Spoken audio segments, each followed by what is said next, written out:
queen to tell her her subjects had no bread. Do you know what she said? Let me eat cake. Here, take the bomb. We're getting screwed, man. Every time we turn around, we're getting screwed. Oh, the revolution's going to be through podcasting for sure. That's the only way we talk. It's the little guys that take the brunt of everything. It's got to stop. Peasants, man. We're just peasants. Every one of us. You watch those old movies, you see the peasants in the background with the kings and queens walking around. We're those people. We're those people.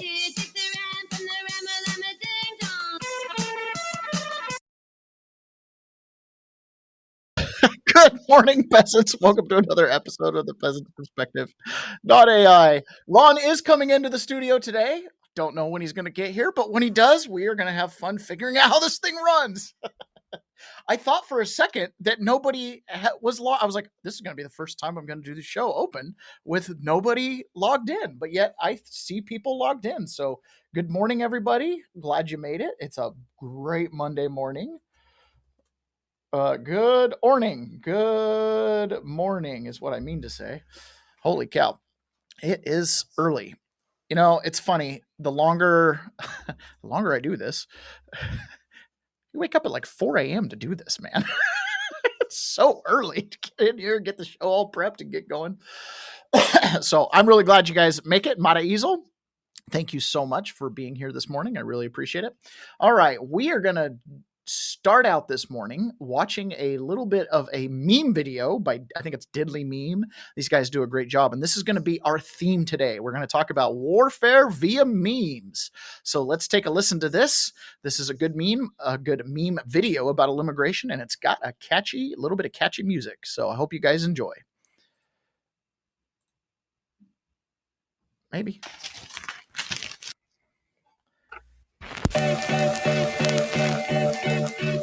Joe Biden, if he just followed the laws, we wouldn't have this problem. But he wants this problem because, Maria, on day one, hour one, he came in and pulled back President Trump's incredible border policy, and this is what has ensued. 12 million people here illegally. I fly like paper, get high like planes. If you catch me at the border, I got visas in my name. If you come around here, I'll make them all day. I get one down in a second if you wait. I fly like paper, get high like planes. If you catch me at the border, I got visas in my name. If you come around here, I'll make them all day. I get one down in a second if you wait. We're not going to deport anybody who, in fact, has not in this country committed a felony. You only arrest for the purpose of dealing with a felony, and I don't count drunken driving as a felony. Sitting on trains. Every step I get to, I'm clicking that game. Everyone's a winner, we're making our fame. Bonafide hustler, making my name. I don't give a fuck about the motherfuckers that was born and fucking raised here. Y'all raised the fucking rich. Sorry for the swearing, Dad. Can't afford to live here, but y'all gonna bring some other motherfuckers here? I'm fucking homeless. I work a full-time job, 40 hours, and can't pay to live here. How the fuck are y'all gonna bring somebody else here? Starting January 1st, California will become the first state in the nation to offer health insurance to undocumented immigrants. But then these people come, they get everything. They're getting their rent paid, they're getting money, they're getting phones, they're getting etc. What about the homeless people? What about the veterans? Exactly. I love you, Joe Biden. Thank you for everything, Joe Biden.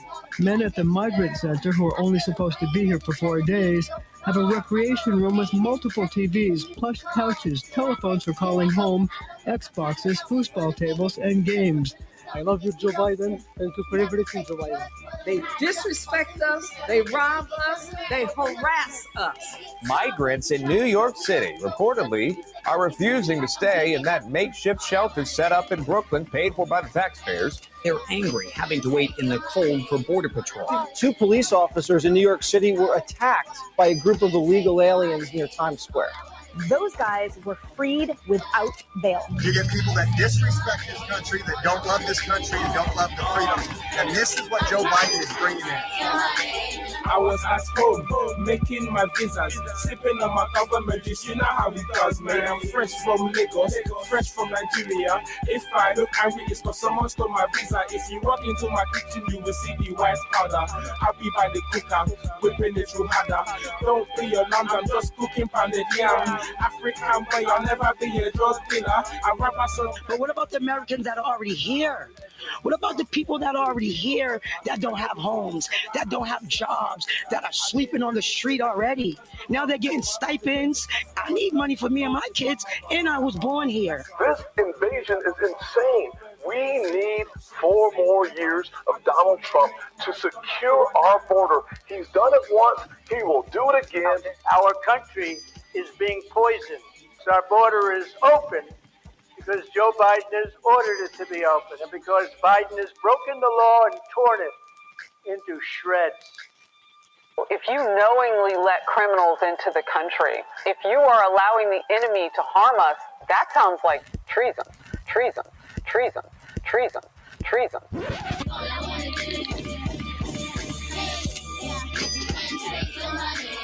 So Reddit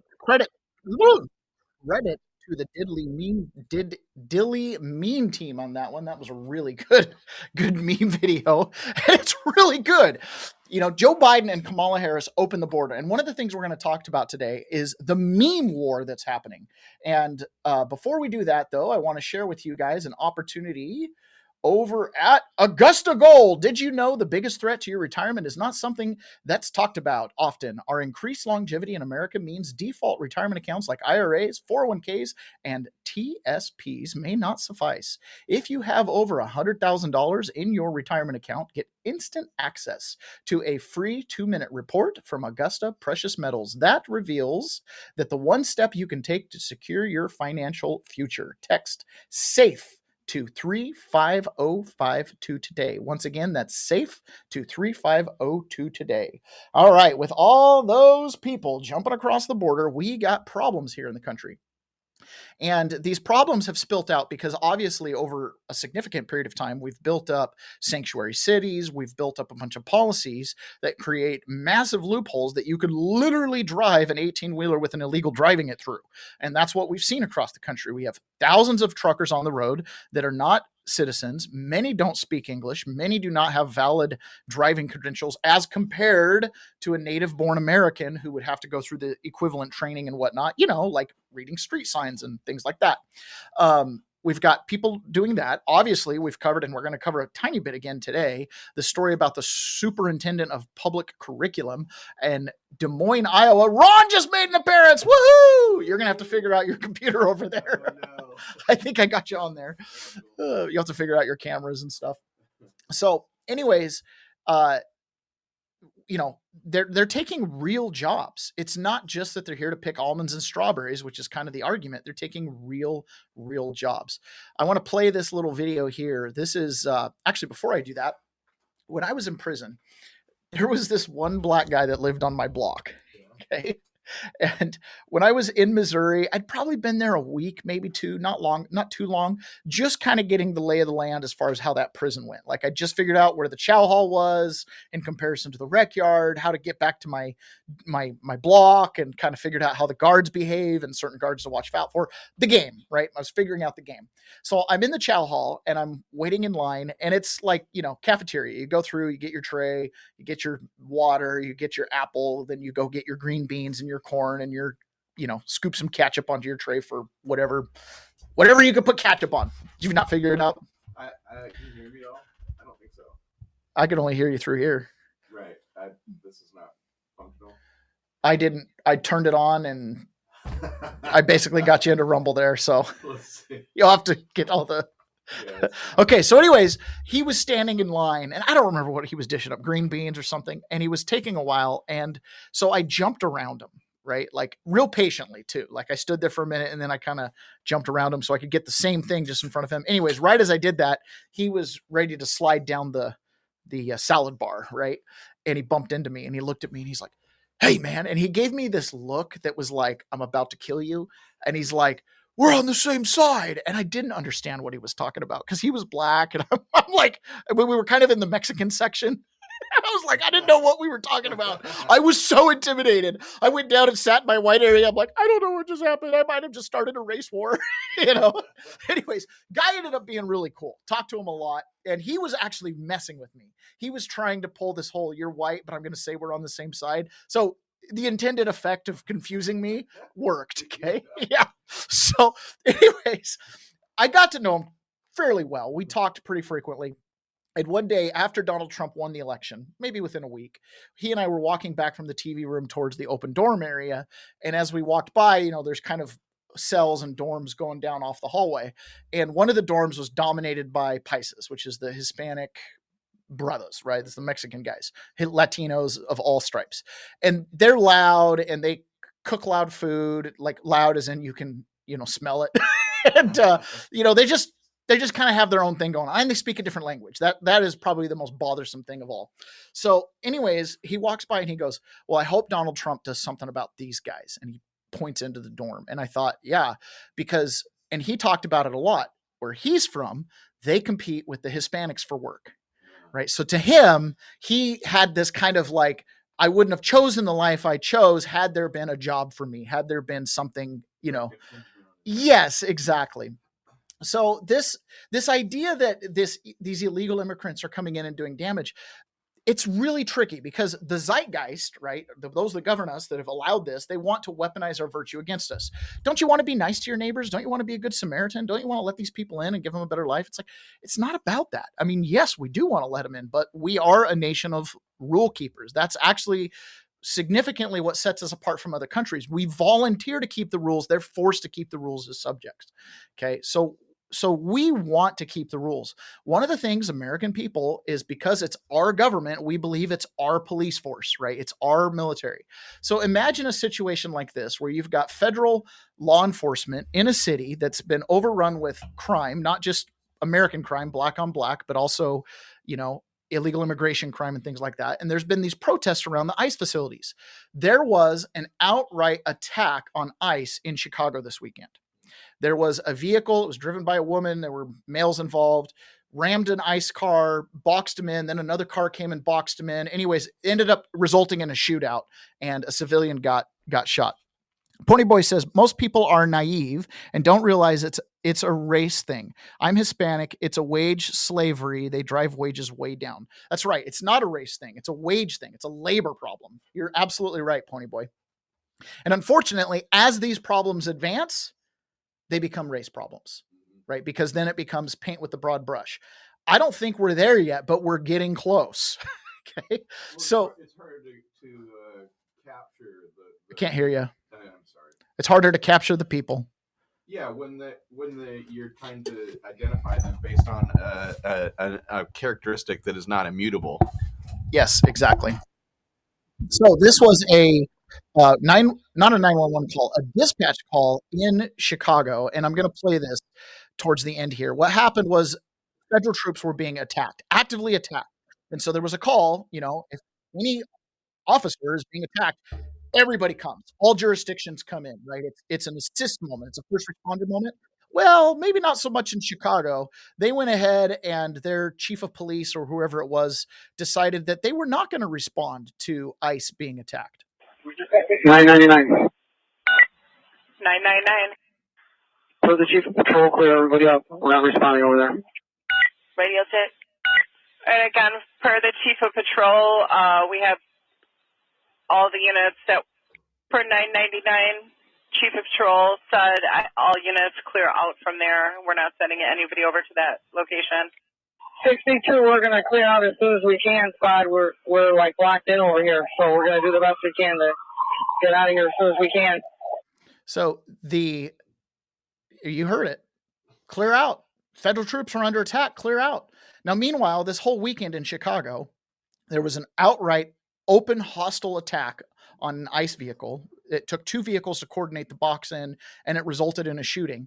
This event is recorded. Now, I'm not going to play it because there's no audio other than just dash cams of vehicles ramming each other. And, they're like in traffic and they ram out. And it results in this horrible shootout. JD Pritzker gets asked about this on Jake Tapper's show, and he seems to think it's just propaganda. Never happened. DHS says that CBP officers shot and wounded a woman in Chicago yesterday after, they say, she allegedly rammed a law enforcement vehicle, and agents were boxed in by multiple cars.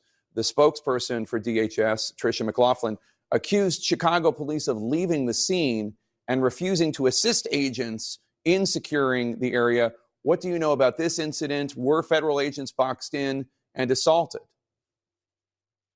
Well, we don't have a lot of facts. What happens in these sorts of incidents is typically ICE puts out a press release before anybody else can speak with the press, and then it gets reported on social media and elsewhere. Remember, these are the same folks who killed a person, unarmed person, just a couple of weeks ago in Franklin Park. At first, they said that the officer had been threatened with his life. The reality of it and the truth of it has now come out, and that wasn't the case. They killed somebody. So here, it's really hard to know exactly what the facts are, and they won't let us access the facts. They are just putting out their propaganda, and then we've got to later determine what actually happened. Yeah. So in that video there, JD Prisker's like, well, we don't know what's going on. ICE made a statement. It's on video. And just the night before, you called Chicago police not to assist federal officers that were under attack. It's like the most obvious thing. You know what I mean? Like, man, you talk about back the blue. It seems like, that was the whole thing. It was you guys are supposed to back each other. You know what I mean?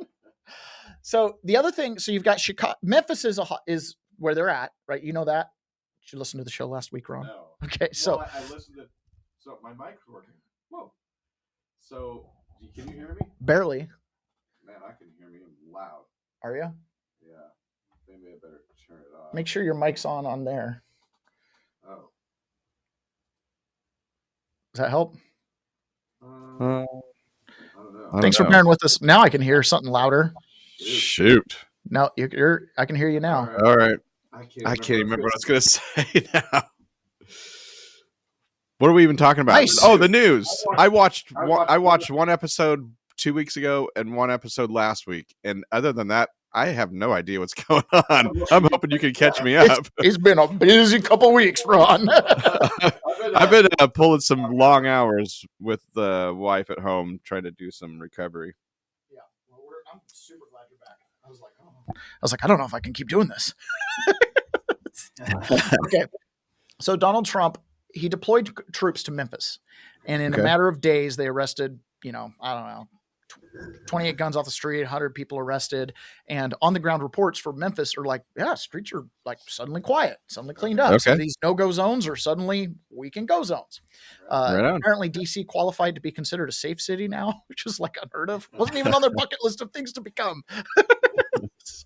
So now he's moved into Memphis, which was, if I'm not mistaken, the murder capital of the U.S., surprisingly enough.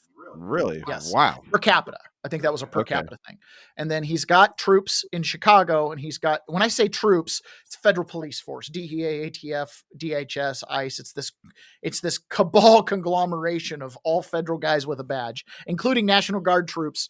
And my understanding is National Guards are out doing patrols and arrests. They're sitting back and protecting the buildings. So the idea is don't waste resources for guys that have a badge that can make a street arrest to protect a building, right? That's my understanding of how they're doing it. So Trump is also deployed to Portland. Now, we played a clip last week of the Portland chief of police. It's like, listen, there's 165 square miles of Portland. And the problem that everybody's upset about is one's block. It's just like a city block.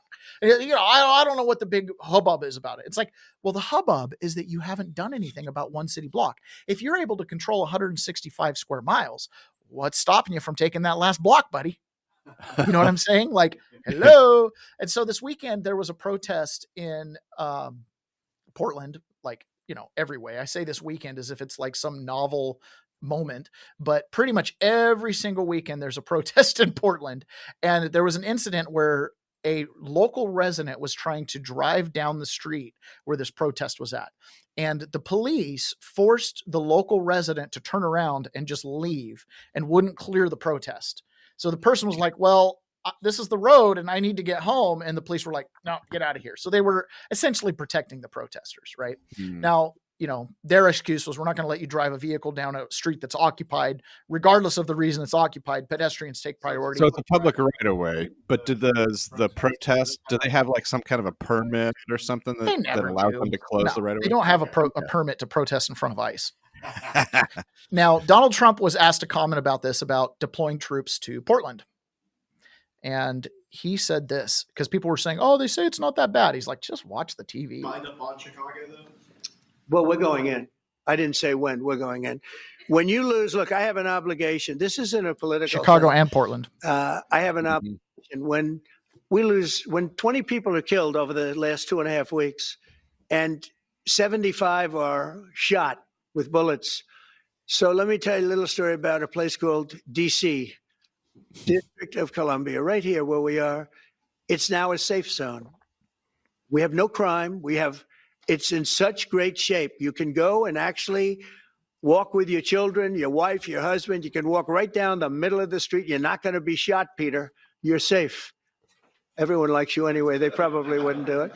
But it's so dangerous. And there are people in this audience that you've suffered greatly. There are people in this audience that have been mugged and hurt badly, and they don't want to talk about it. Maybe you were very brave in talking about it. You made quite an impression on a lot of people. I appreciate it. But there were other people in this room that have been hurt very badly just walking down the street in D.C. Washington, D.C. is a safe zone right now. It's a safe city. The restaurants are open. They're booming. You can't get a restaurant. New restaurants are announcing that they're going to be open. This took place in 12 days. Now it's 15 days, but 3 days ago, it became what's known as a safe zone. It's a safe city. And this city was really bad, really, really bad. We took 1,600 people out, hardcore criminals that will not be coming back anytime soon. And we're very proud of it. To have our nation's capital lose every week, it was like years, many years where every single week, somebody was killed for many, many, many consecutive weeks. This went on for years. And then we had last week, it was announced that nobody was killed last week. And I made that announcement in front of a very distinguished leader of a country. And I'm saying proudly, ladies and gentlemen, nobody was killed in Washington, D.C. this week. He looked at me like, what's that all about? I say, yeah, we have a little bit of a crime problem. And we don't have a crime problem in Washington anymore. And the mayor has been very helpful. And the police commission has been very helpful. And it's been a great team. And I would love to have Governor Pritzker call me. I'd gain respect for him and say, we do have a problem. And we'd love you to send in the troops because you know what? The people, they have to be protected. I saw today on one of your networks, not a friendly network, except really the opposite, I would say, very unfriendly network. And they interviewed about 12 people on this morning. Most of them were African-American, who were black. And they were saying, please, please, please let the president send it. These were people from Chicago. Please, we need help. We need help. We can't walk outside. We're petrified. If the governor of Illinois would call me up, I would love to do it. Now, we're going to do it anyway. We have the right to do it because I have an obligation to protect this country. I think that's what it boils down to for Trump, is he just senses it as an obligation, right? I love how I love how Trump talks in that extended hyperbole. Like, I saw the videos. You could watch the clips. They said it's the worst place in the world. Didn't really say the worst place in the world, but they said it's a hellhole. You know what I mean? Like, I just love the way he goes about doing that.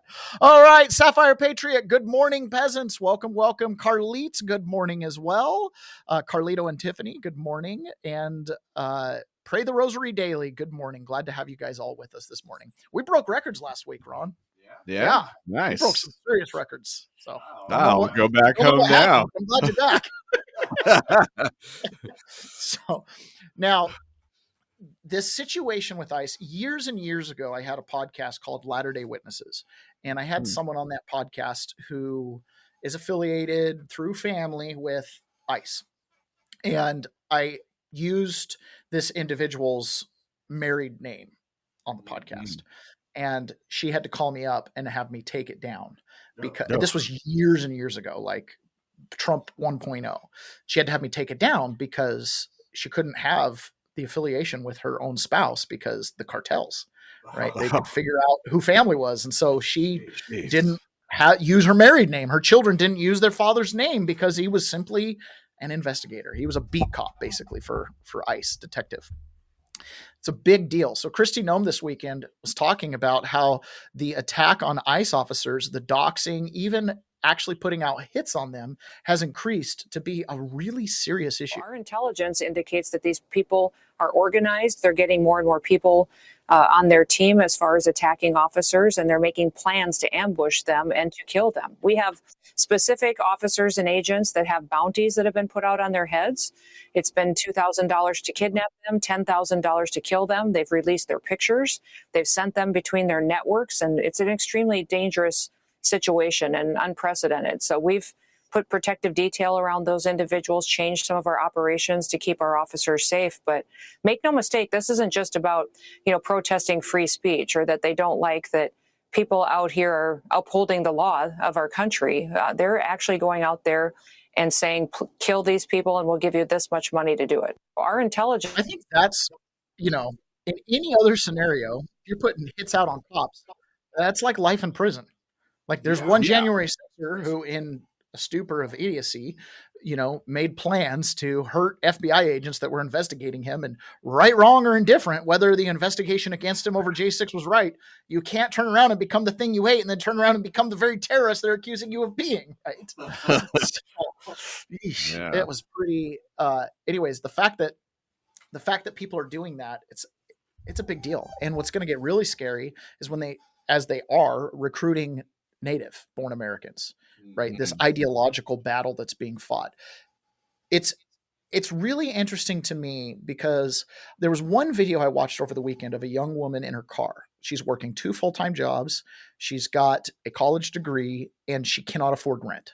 So she's living in her car, and she's been living in her car for a long time, trying to save up in order to, make a first and last deposit. And then she still can't probably pay the rent. So it's like a big deal for her. So she's talking about how she's trying to pick herself up by her bootstraps and trying to, make the hard sacrifices, but she's living in her car and she doesn't feel like she should be living in her car. You know what I mean? She's putting in all the effort and she's getting nowhere ahead. In fact, what she is working is preventing her from getting benefits that other homeless people that she sees are getting. Right. So she's broken. She's crying. She's like, how do we do this? Right? How do you survive in a country like this? The problem is legion, right? There's a lot of reasons why this stuff is going on. But just like that meme video I played in the beginning, most of this boils down to illegal immigrants taking jobs that are basically slotted for you. I mean, you can't when I see some of the estimates on numbers, did you see this? 55 million Americans or immigrants are here that are registered. 55 million? 55 million. Yeah, I know. It's like there's only 350 Americans. Yeah. 55 million of them are here on H-1B visas, student visas. That's like 20%. I know. But that doesn't include the ones that aren't registered here. The ones that we don't know about, which some estimates go as high as 40 million. There are some groups now saying the number could be as high as 25 to 1/3 of our United States continental population is undocumented or alternatively documented immigrants. Whoa. A third. Here's what happened. And this is what people need to understand. Everything in life has cause and effect. We're getting some really bad audio here, and I know why it is. It's because of this being open. Okay. The reason there's this cause and effect, and it's this trickle that goes on. The baby boom happened, created a bunch of jobs, but then you had the introduction of birth control, free love, women's choice, feminism, and the slow degradation of the family. That creates a population decline. But yet we are a growing economy that is constantly creating more jobs and more opportunity. And so you've got to backfill with labor. When you don't have new kids coming into the marketplace, you have to backfill with labor. And where did we get that labor? Trickling across the southern border. Up until the point now, we talk about legacy Americans, native-born Americans are in population collapse, right? And so the only thing keeping the United States from being in population collapse is the inflow of immigrants. So how did we get... I didn't do it. You didn't do it? I didn't do it. What happened? Try it. I think we got a total of your keys. Really?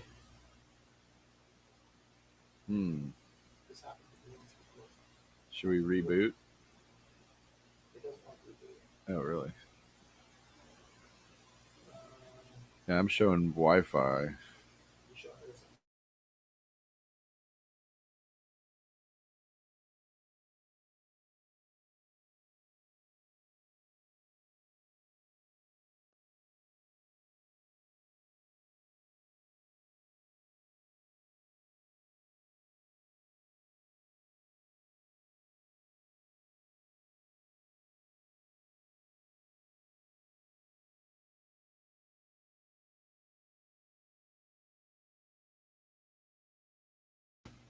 Yeah, it just went blank.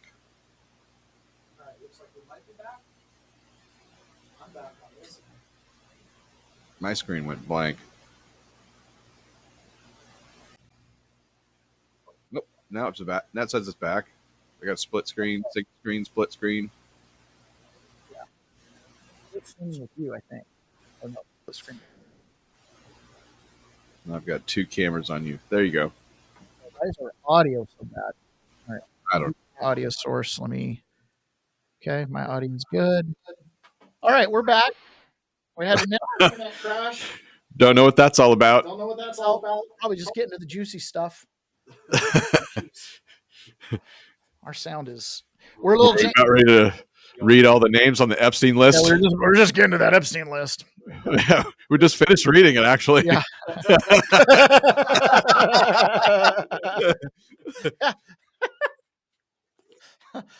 Now that we finished the Epstein list, yeah, not to be repeated. We got that all figured out. Yeah, G. Pager says, "You are back in Salt Lake City. Thought I was having a stroke." No, it was just the internet. All right, let's go ahead and listen to Tom Holman here talking about we will be deporting. Releasing so many people. You know why the Biden administration released millions of people in the United States? No one ever talks about it. I'll talk about it. Why did they release people into the interior of the United States and put them, rather than put them into an ice? Why not put them in an empty ice bed at $127 a night rather than in a hotel room at $500 a night? They did it on purpose, because when you put them in an ice detention bed, they get a hearing in 35 days. Court records show 9 out of 10 people claim asylum, get order removal, they're gone.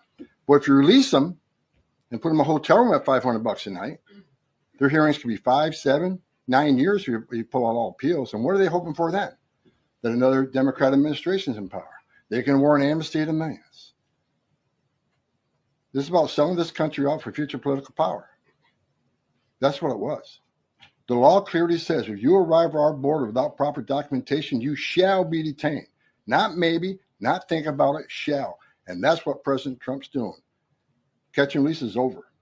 That's what the law says, and that's what we've done. Seems to make sense on base reality. It does make sense on base reality. The thing about it is, until every job is full, you shouldn't be bringing in new people. Right? It's just, yeah. Yeah. And it is, the weaponization of the virtue, but they don't have jobs where they're at. That's their problem. Yeah. Well, I guess we're not the World Cop. We're also supposed to be the world's cop. employer. Yeah. Okay. Yeah, that's your problem. If we're gonna take that tack, then Mexico needs to be part of the U.S. and Canada too. Just make them 51st and 52nd states. Let's move on. It's on Trump's bucket list. Yeah, I think it's a wise move, actually. Yeah. Okay. So this was in Portland. Fox News reported that just like in Chicago, in Portland, ICE was given stand-down orders. What are the chances this is coming from some higher-up cabal that's kind of running the resistance? Security. Director Pamela Wagner told me she's extremely frustrated with Portland police. As she says, the Portland mayor and city council largely block police from responding to any violence at ICE's building. Take a listen.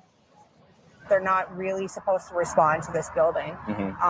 There have been folks that have been assaulted right down here on the street, even across the street, and it takes Portland police a while to respond, or sometimes they don't respond at all. Is that frustrating? It is frustrating. It's frustrating for us to watch people be attacked on the street and know that we don't have the authority to be able to really step in unless there's some nexus to federal law. That's frustrating for us. And last night we did see multiple verbal scuffles almost get to the point of physical confrontations, all while the Portland police liaisons were standing just across the street watching everything, but deciding not to intervene. And that, in part, is why President Trump has said he is sending the National Guard here to Portland. He says the locals aren't doing their job when it comes to protecting this federal facility. So he's going to send the military in. But as of this morning, as you can see, the National Guard not out here just yet. We'll send it back to you. All right. Having just a little bit of experience with big crowds and riots, there's a certain, let me turn my camera back on for you guys. There's a certain element of being drawn in, right? There's like an attraction. It honestly is like a moth to a bright light. Like you kind of get drawn in. So by letting these protests continue around these ICE buildings in Chicago, Portland, and Dallas, and Seattle, and Tacoma, I guess is where ours is. By allowing these protests to continue night after night, it kind of draws people in. They think they can come and make a little bit of noise, be rambunctious, yell against the state, blow off some steam, and there's little to no consequences. I remember having this feeling like when I was at the Capitol, like this is my moment to blow off steam. I don't believe I was violent. I don't believe I did anything that was like over the top worth 7 years of prison. But my thought was I'm going to be a little rambunctious and let my voice be heard. We have to fight. Like not fight, like fight politicians. But you get what I'm saying? Like there's this middle ground of I'm going to make some noise. I'm going to be a little rambunctious because that's all I've got left.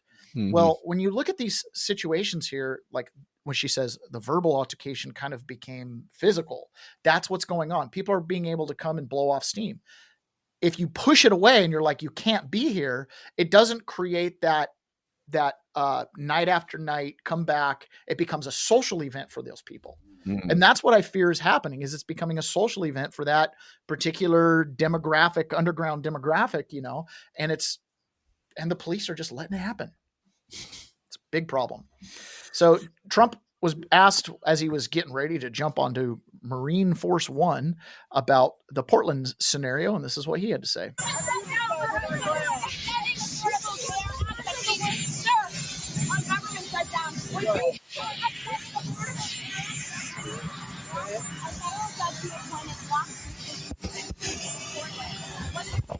Well, I disagree with that judge.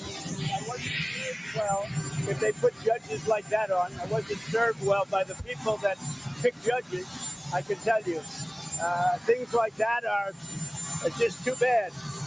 I appointed the judge and he goes like that. So I wasn't served well. Obviously, I don't know the judge.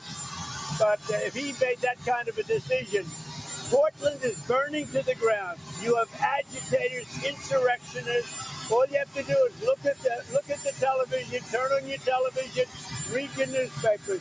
It's burning to the ground. The governor, the mayor, the politicians are petrified for their lives. Mr. President, and you have a judge like that, that judge ought to be ashamed of him.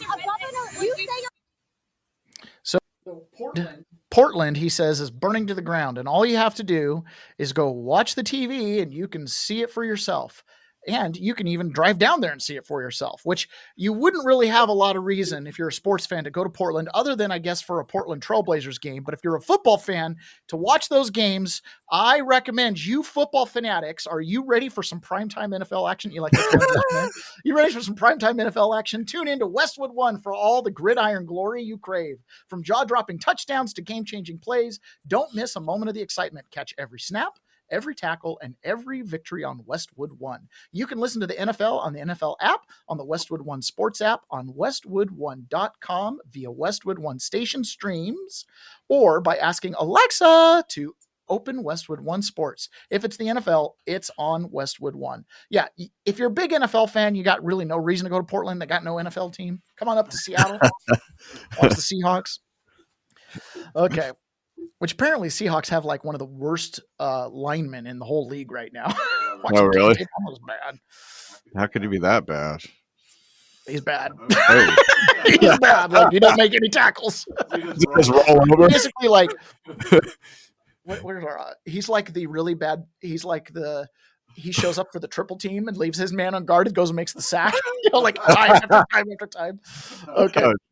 So this is more interviewing down at the ICE facility in Portland. Again, this stuff is happening, right? And this is a small group out there, but it's also, early in the evening. Here, we have had huge crowds of protesters coming out every Friday for the past month. And this is the first time we are not seeing chaos. And that's because... So remember how I said it's becoming a social gathering? Well, over the weekend and last week, quite a few people did get arrested. Quite a few people. In fact, there's one really iconic one where a girl like went and got in their face, got pepper sprayed, and then she gets arrested, and they bring out like a cart and they lay her on the cart, and she's like, ah! They haul her back into the facility on this cart like she's a piece of luggage. Today, state and local officials allowed police to actually be involved in the crowd control with these protests. And that's what they did this morning, is they cleared out this crowd of hundreds of activists that included some paid agitators, according to federal agents. We saw a dozen people taken into custody, and at least 5 are now facing charges, including 2 accused of attacking officers. Homeland Security Secretary Kristi Noem was here in Broadview at the ICE Processing Center this morning. You can see this video of her on the roof where a sniper's nest has been put up as the threats against ICE have increased after more than a month of often chaotic protest at this facility. Despite not allowing local police to be involved in crowd control until today, Broadview's mayor argued ICE is completely to blame for the chaos. When you see agents dispersing tear gas or chemical minutia or rubber pellets, what do you call it? It's unacceptable. We don't need to be policed. We know how to maintain. The question from federal officials, though, is if you know how to police, why haven't you been doing it? And after more than a chaotic protest, federal agents have been left on their own to deal with these huge crowds of hundreds of activists trying to keep ICE officers from bringing in the illegal aliens that they've arrested as part of Operation Midway Blitz. And the change you can see here tonight, it is just night and day from what we've been seeing over the past month. Joey? So I guess ICE has officially said no more. No more. No más. What I worry. Geez, man, our audio is just bad. We have to figure this out. Okay, so the crowd's dispersing. They've allowed them to come week after week after week. It's become a social event. So probably, and I thought it was on that clip, but apparently quite a few people have been arrested that have been declared organizers. These are people that were funneling money. They were paid to kind of create these weekly events and kind of recruit through the week, right? Are they going to get charged on terrorism charges? Like, that's the thing. The ramp up in this is shocking. I think a lot of people that think they're just cosplaying, just out for a good cause, are going to find themselves sitting in prison for a year plus, like a year on small stuff. Probably, I don't know that you're going to see anybody go away for 20 like Enrique Antario, 22 years. Probably not going to see that, but you're going to see some people that are going to spend some time in prison, and it's going to suck. And my heart goes out to them big time. So this was, okay. School board in Iowa. Have you heard anything about this? No. Oh my goodness, Ron. Okay. So the school board in Iowa, Des Moines, Iowa, hired an illegal immigrant as their superintendent of curriculum. As their superintendent? Yes. How does that happen? Well, we're going to find out how that happened. So it turns out he has a criminal record. Turns out he's got a visa. He's got a final order of deportation, and the Des Moines school board hired him to be a superintendent and was paying him $300,000+ a year. He's got weapons charges. Okay. When they found him, he had a gun on him and cash and took off running. He's the superintendent of public schools. Apparently, he was an Olympic track athlete for Guyana. Okay. So he goes around, he claims to have a PhD, has no PhD, claims to have gone to schools that he never went to, got all the way through. This is Des Moines, Iowa, not Compton, right? Not some inner city neighborhood or in New York. It's not Dearborn, Michigan. Okay. Sounds like the vetting process is broken. Well, apparently they hired some board to hire this guy, and now the school board is putting all the blame on them. Now we're going to read this of course. on behalf of the Des Moines Public Schools Board. In 2023, the Des Moines School Board hired JG Consulting to conduct the superintendent search. Hiring a search firm is common practice across the country in high-profile job searches, such as the superintendency. Today, the board chair directed counsel to take legal action against JG Consulting, which led the 2023 search and the hiring of Ian Roberts.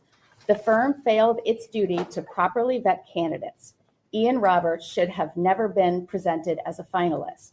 And if we knew what we knew now, he would never have been hired. JG Consulting was responsible for advertising, recruitment, application and resume review, public domain search, complete reference checks, and presentation of qualified candidates. It also said it would conduct comprehensive reference calls on each applicant to include the verification of all related employment experiences. JG Consulting stated it would work with a third party to complete a comprehensive criminal, credit, and background check.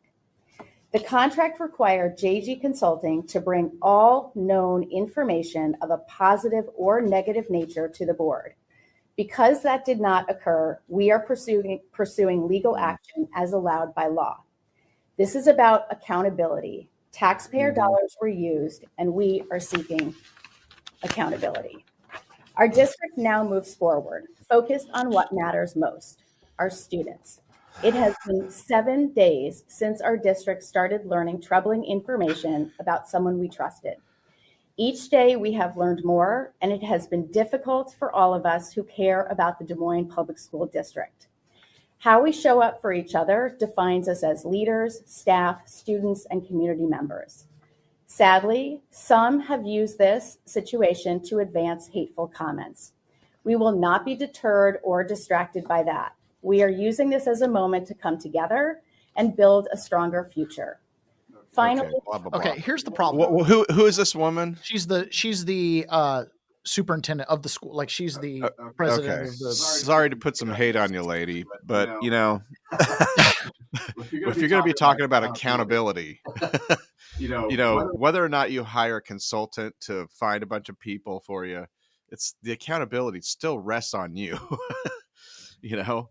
Well, and they had in their hiring thing that his gun charge, and they ignored it, or they voted to overlook it. Oh, okay, so you know, here's public educators who are all concerned about guns and whatever. Oh, here, let's put a superintendent that has gun charges, because he'll be real consistent in the way he talks about guns. Sure. But if you're going to hire a consultant, that's fine. But a consultant is just a tool to fix it. We're just screwed. But if you're going to hire a consultant, that's just a tool in your toolbox. You are still the one that is accountable and has to do the vetting as a board. You're the hiring entity. It's your fault. That's where the fault lies. Yeah, and they're just deflecting, right? And maybe, okay, yeah, you deferred to these guys to bring candidates that you don't think you need to run them through E-Verify, you know. But no. The thing with this story is it demonstrates the problem is not, and I have to go back to this terminology.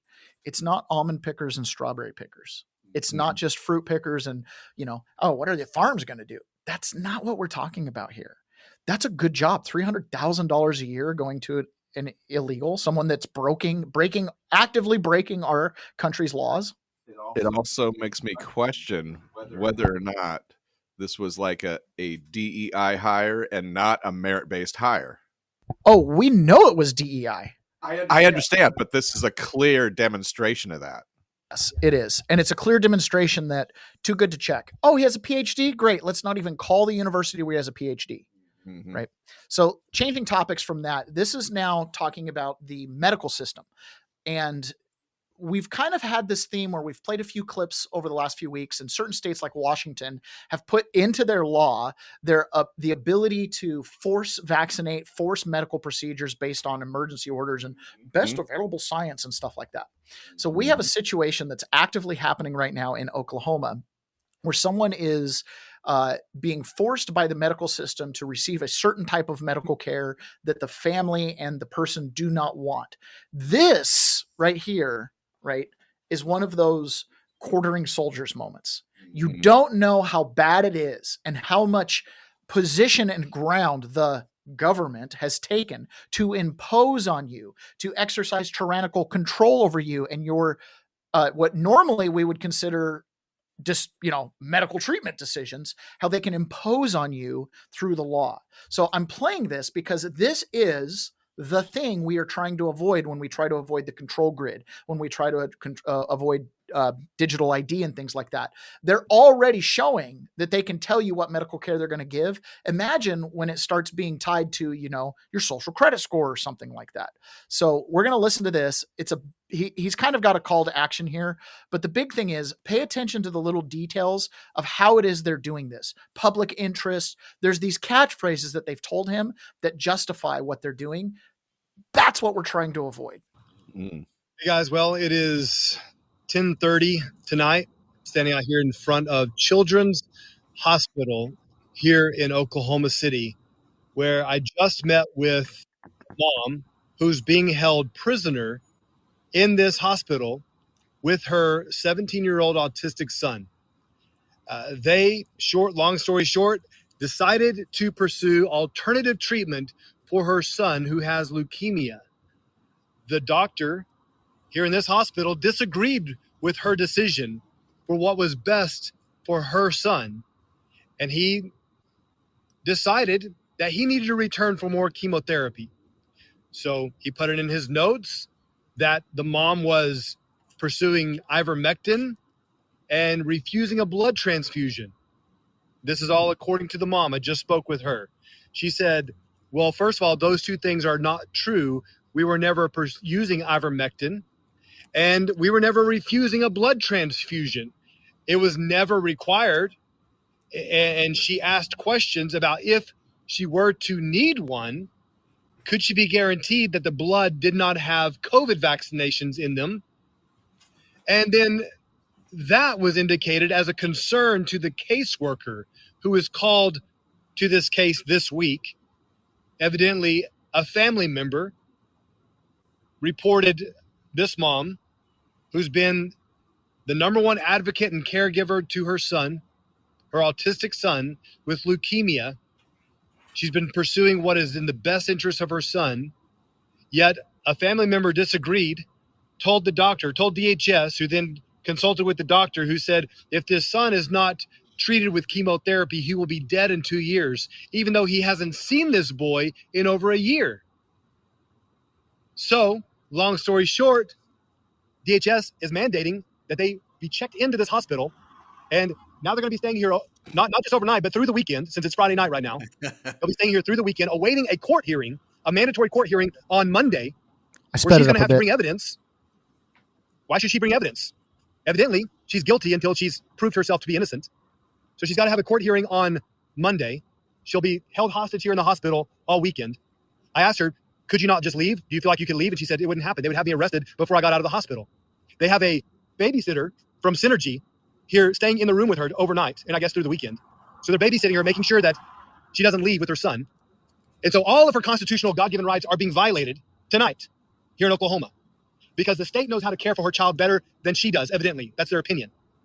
And it makes my blood boil. And this right here, this, I believe, it has to be. Is it not the number one grievance? Is it not the number one concern here in Oklahoma that the state could just do this? This is why at the top of my list, I've been talking about DHS reform for years.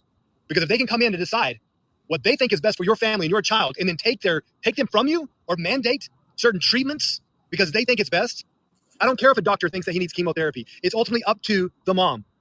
She's been trying alternative methods. The boy has been getting stronger. He was mowing the lawn today. And she said, I think that the treatment that we are pursuing is working. She has the right to do that, to give them. So that's the thing. Oh, I'm coming through your mic over there. So that's the thing, right? The treatment they're doing is showing results. A lot of people take chemo, don't feel like they get results. But the state has the power to do that. Now that's Oklahoma, right? That's Oklahoma that's doing that. They've got a babysitter inside of the hospital room to make sure that the child doesn't get taken out. That's an incredible overreach, and where do you have to be mentally to be able to keep that child in there from presumably loving parents? It's really easy when you see a parent strung out on heroin and you're like, oh, we got to take the kids away. Sure. That's obvious. But what about when the parent is overly loving? What about when the parent literally spends their entire life caring for, in this example, an autistic child, probably spends tons of hours researching the best medications and the best procedures. Why? Because they love that kid independently. That kid is their whole life.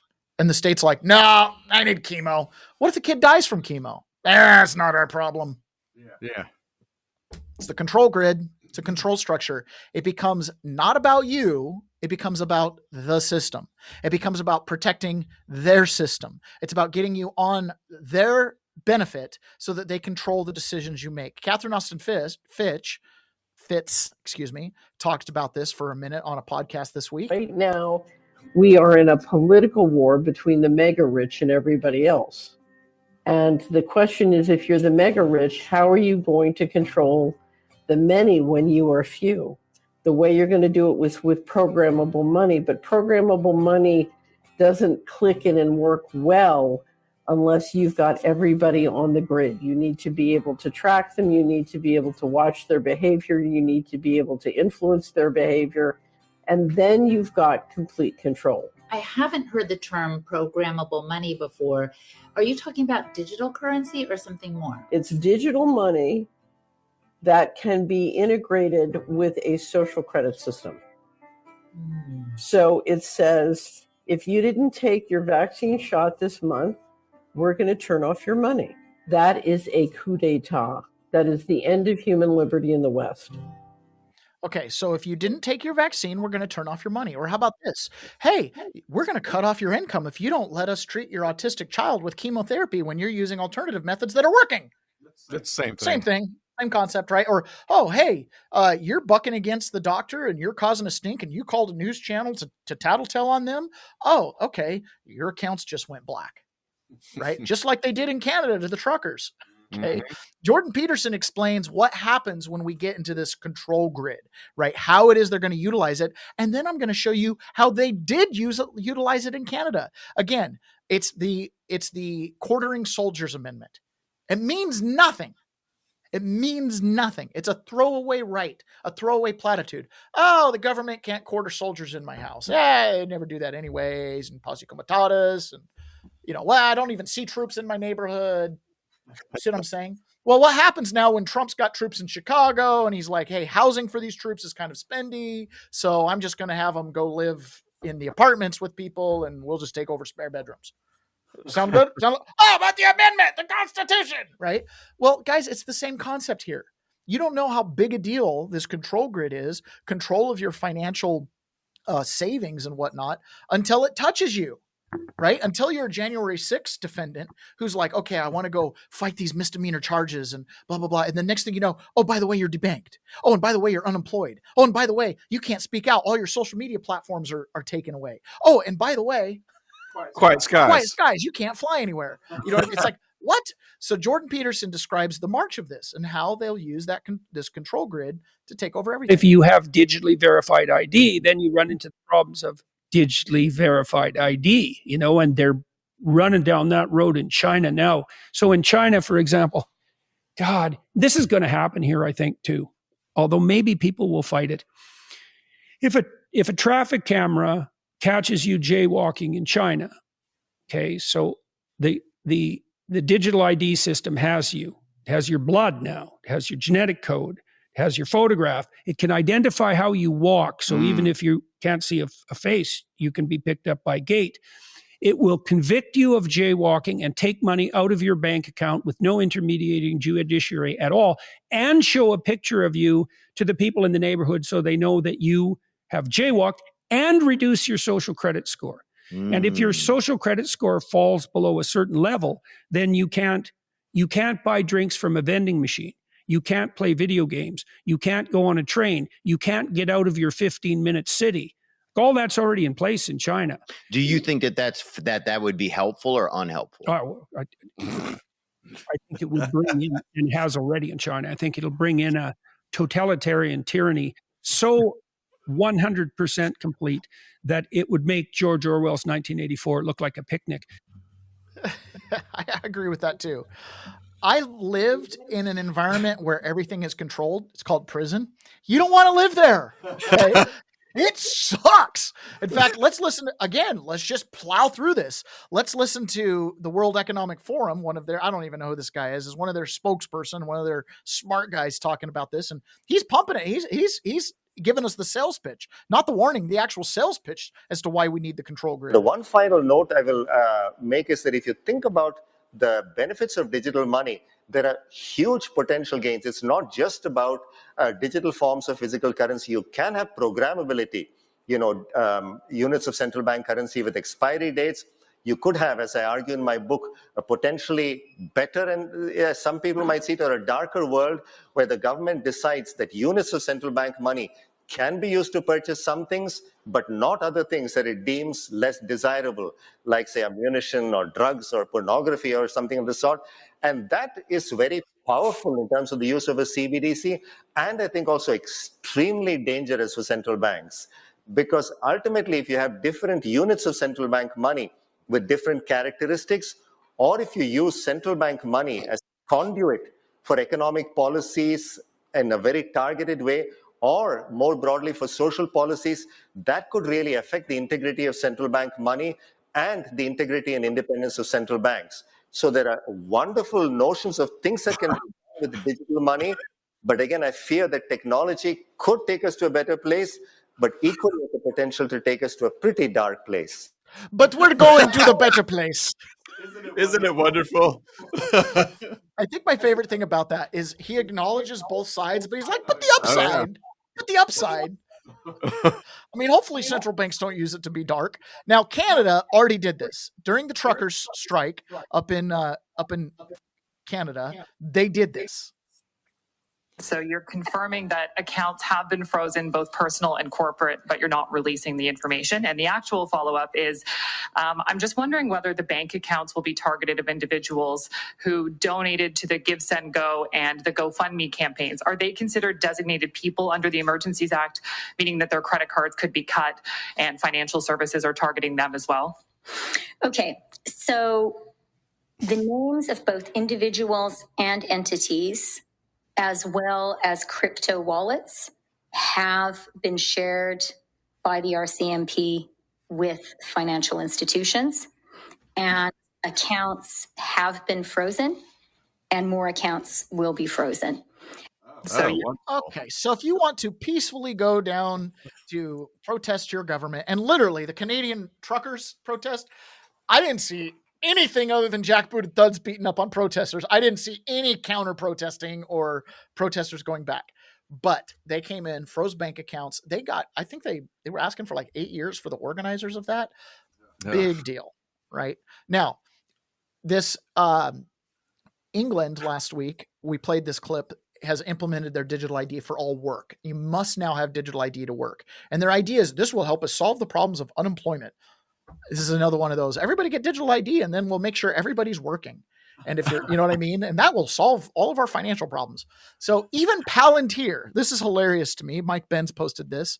Even Palantir thinks that the UK's digital ID plan is a step too far. We've truly gone through the looking glass. Keir Starmer must take note of the mounting opposition and scrap plans for an intrusive mandatory digital ID. Nobody wants this. Not even spy tech companies. Epic Times report. Software giant Palantir snubs undemocratic digital ID scheme. The US-based company, which has been touted as a potential bidder, said that it would not seek any contracts around it. Wow. So even Palantir's like, that's a bit too far.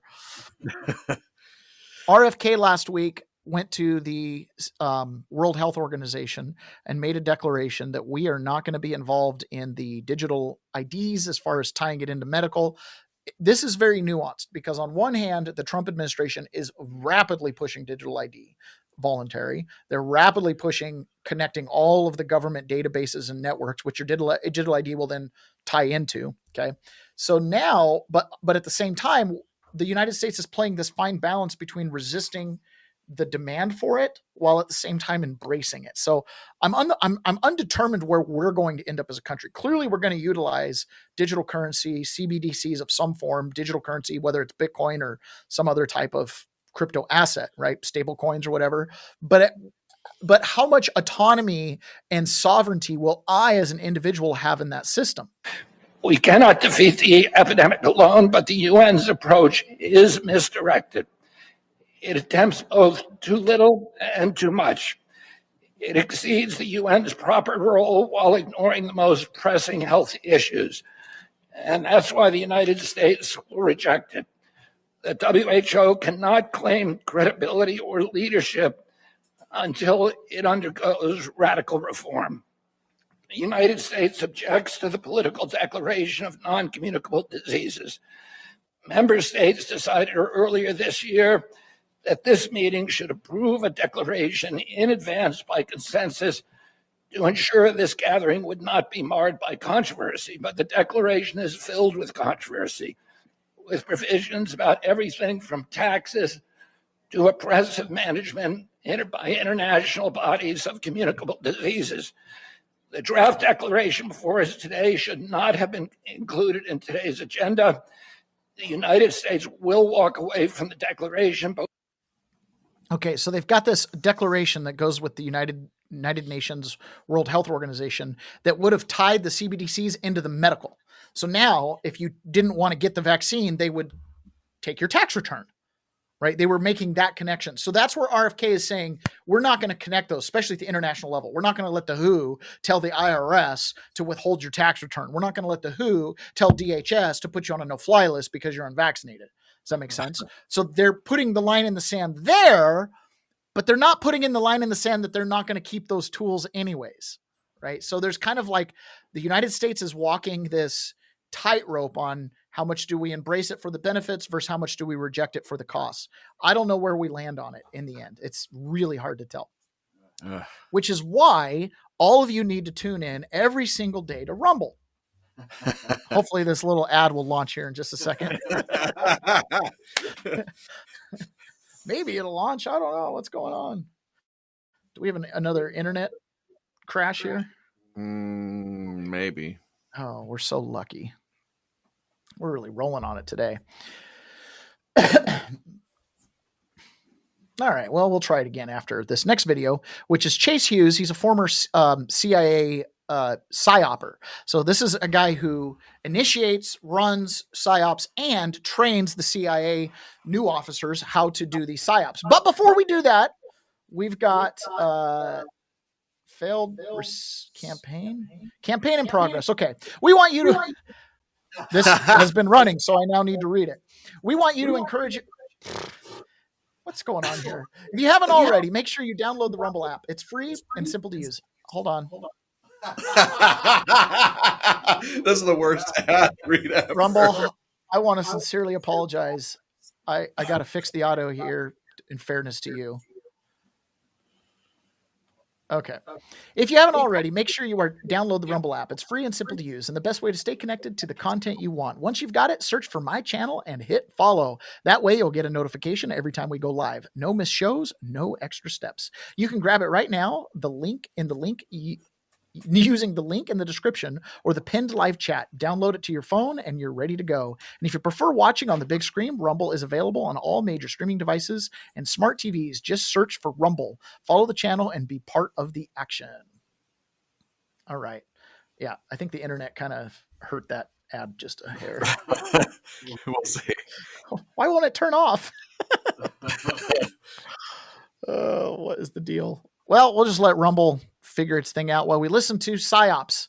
And Chase here says we are absolutely in one. That teaches PSYOPs, telling you that we are in a PSYOP. 1,000%. We are in a big time PSYOP. And that does not mean that I have some kind of X-ray vision and I can see the puppet masters up above the stage. I'm not saying I don't research that stuff. Right. but I do research these techniques, and they're definitely here.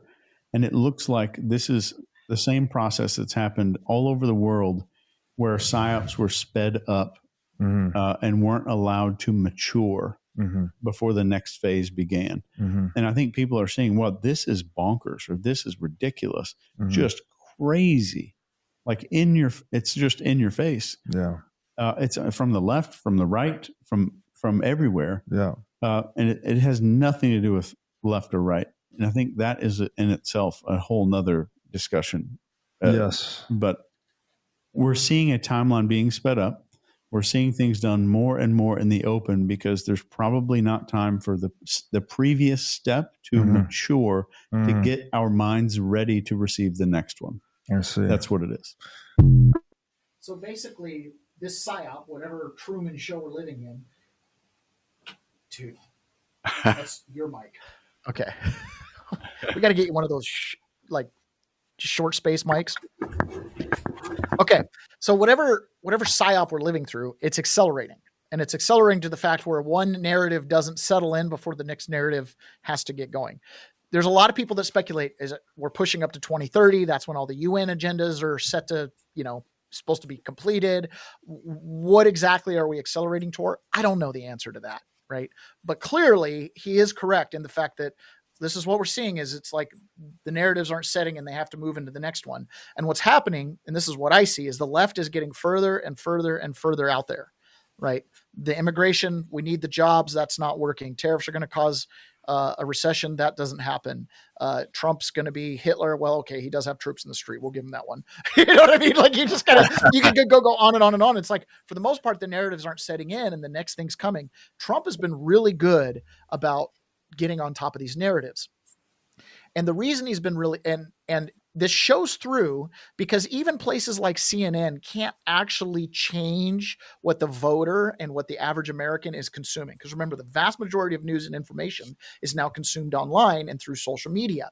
So here's an example going back to the election when Trump voters were being paneled by CNN and they were asking some Trump voters questions about the 2020 election. And this gentleman that was on their panel answered the question, but CNN edited it. Again, you're in a psyop. You're not getting the real information, but the American people are pretty smart. It's getting through. Bear is painted as a conspiracy theorist. Look at the on-screen chyron. Quote, Trump voters on his unproven voter fraud claims, unquote. The implication, no evidence of voter fraud whatsoever. When Camerata asks for proof, the panelist has no answer.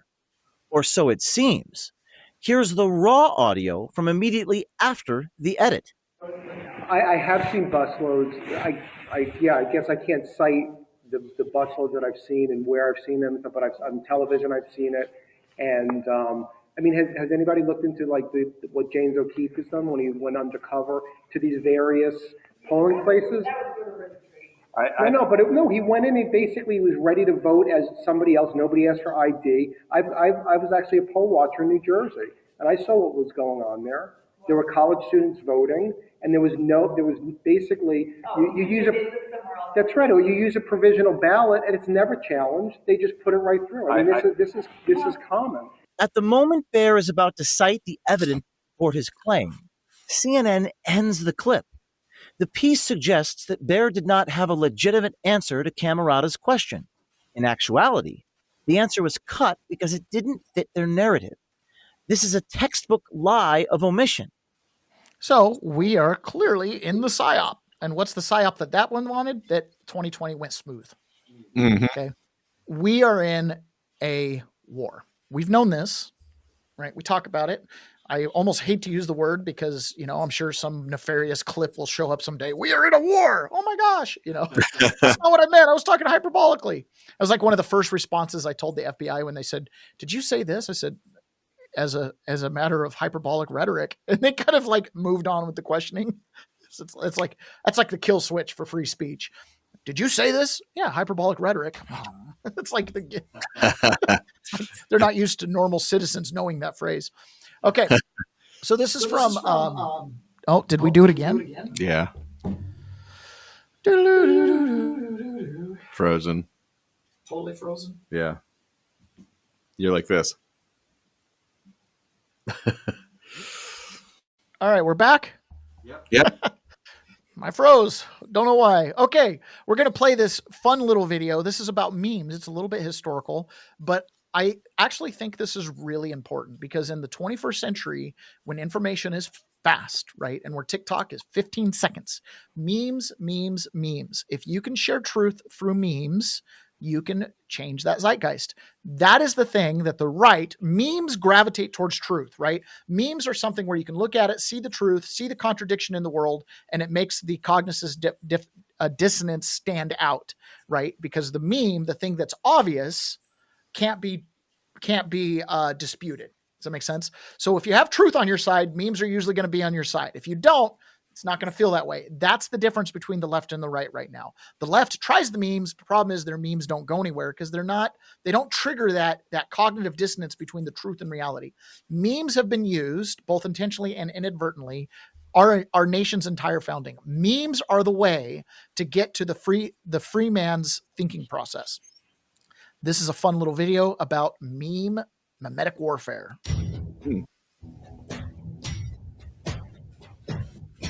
At the heart of America's story, where the fight for freedom is rooted in the very soil, there exists a silent weapon as potent as any musket or cannon. Fresh off the press. This is the tale of memetic warfare, a battle waged not with bullets, but with ideas, symbols, and slogans that have shaped the very essence of our nation. It all started with a stark image, Benjamin Franklin's "Join or Die," a powerful call for unity among the colonies. This wasn't just an illustration. It was a meme that ignited the spirit of collective resistance, a precursor to the identity of a nation yet to be born. From resistance to rebellion, the Gadsden flag, with its coiled rattlesnake and the warning, "Don't tread on me," symbolized the colony's readiness to strike back against oppression. This flag was more than fabric. It was a declaration of defiance, a visual shout for liberty that echoed through the heartbeat of revolution, igniting a fight for freedom from tyranny. As time marched forward, new icons emerged. Uncle Sam, with his finger outstretched, beckoned, "I want you for the U.S. Army." This image transcended mere recruitment. It was an invitation to join a greater cause, to defend the homeland. A meme that echoed through generations. It became synonymous with American resolve. The rise of political cartoons and mass media opened a new frontier for memetic storytelling. Satirical sketches in newspapers gave way to TV clips, and eventually, the internet transformed the battlefield once again. Memes, no longer confined to print, became instant shareable weapons in shaping public opinion and common understanding. Fast forward to today, and the Dilly Meme team wages digital warfare with unmatched prowess. Their creations don't just entertain, they reshape narratives with viral force. And on June 14th, in the 2024 election, they emerged as messaging masters, using memes to redefine the art of political storytelling. Their strategy, equal parts sharp humor and pointed satire, reached deep into the national discourse, rallying support and altering perceptions. This wasn't just about winning votes. It set a new standard for how campaigns engage with the electorate, proving memes can sway opinions, mobilize communities, and shape modern political engagement. As we look ahead, the struggle for minds and hearts continues, fought not with swords, but with ideas. Memes are our banners, our battle cries, our charge, sparks of the American epic. They tell us who we've been, who we are, and who we might become, charting the course of a nation still writing its story.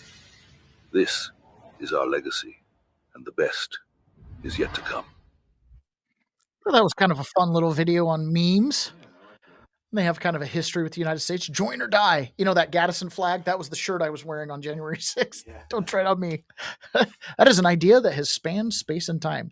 Now, the left, when they meme and when they do this kind of meme warfare and funny videos, like right now during the shutdown, the whole thing is, oh, the Republicans have fled town. They're not even here to help. So this is our very first transgender representative. I can't even remember her name. It's irrelevant.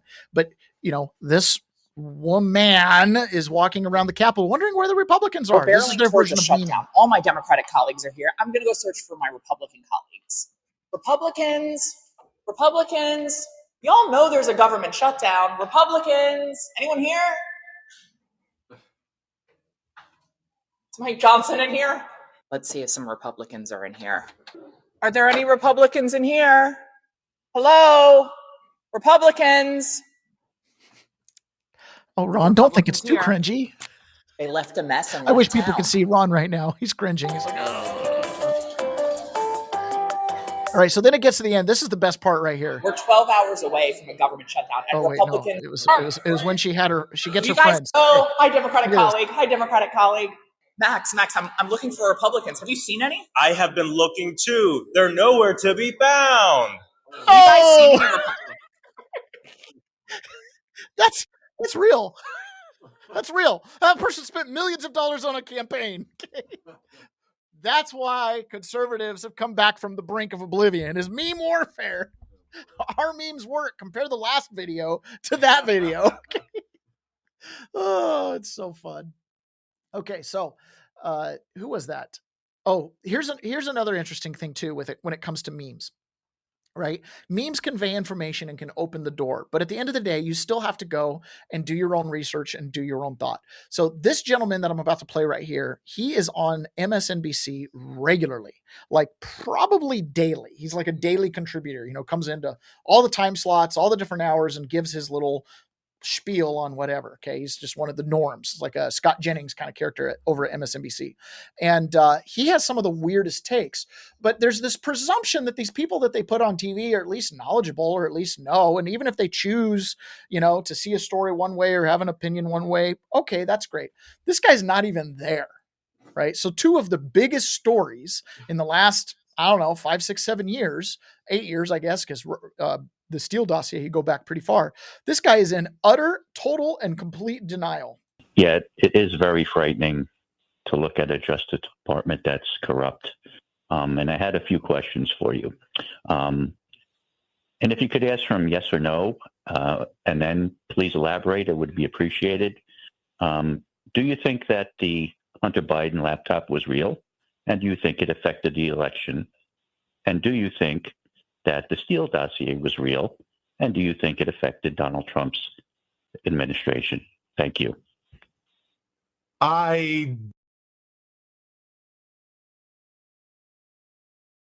Okay, fair question, Ron.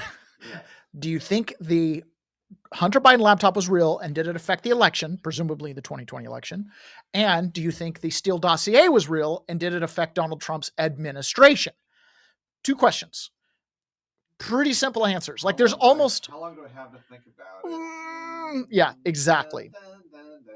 All right, so let's hear his answer. This is a well-paid pundit. He's got a C-SPAN moment here, Washington Journal C-SPAN. Okay, he's on MSNBC, like I said, regularly. So what's his answer? I mean, you could just subjectively say, yeah, the laptop affected the election, whatever. We'll see. Do you think Hunter Biden had a laptop? I do not believe anything that they have said was on it, except for what I can independently verify. Do I think it affected the 2024 election? No, not really. I think it affected. Was that a really slick way to deflect from 2020? Did he try at all to check it out? That's of course not. Now he's deflecting away from 2020 to 2024. Did it affect the 2024 election? I think it affected Joe Biden and his family, and I think that the Republicans glommed onto that, and I think that was sad. And I think it's sad for Hunter Biden, but I don't think it actually affected the macro political environment that we're living in. What was the second one? Do I think the Steele dossier was real?